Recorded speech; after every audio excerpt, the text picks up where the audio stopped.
अस्सलाम वालेकुम। आज की वीडियो में हम बात करने वाले हैं किचन में चॉक रखने के फ़ायदे।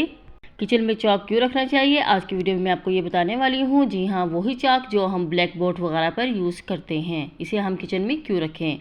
नंबर 1, अगर किचन में कहीं पर ऑयल गिर जाए तो चॉक को इस जगह पर रख दें। ये अपने अंदर सारा ऑयल जब्त कर लेगी और फिर आप आसानी से कपड़े से किचन साफ़ कर सकते हैं।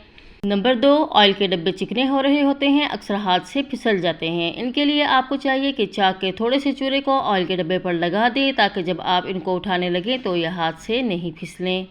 नंबर 3, कपड़ों पर सालन गिर जाए तो फौरी इस चाक को कपड़े पर मसल ले। इससे कपड़े पर ऑयल जज्ब नहीं होगा बल्कि धब्बा जल्दी हट जाएगा और कपड़ा साफ हो जाएगा।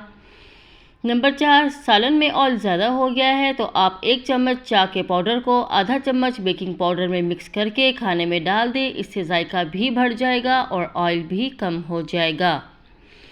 नंबर 5, जूसर या ब्लेंडर चिकना हो गया है, सही से धुल नहीं रहा, कोशिश के बावजूद साफ़ नहीं होता तो इसमें चॉक डाल दें। फिर 10 मिनट बाद आप निकाल कर धो लें। इससे आपके जूसर या ब्लेंडर साफ़ हो जाएगी और चिकनाई भी ख़त्म हो जाएगी। तो आप अपने किचन में चॉक ज़रूर रखिए। शुक्रिया, अल्लाह हाफिज़।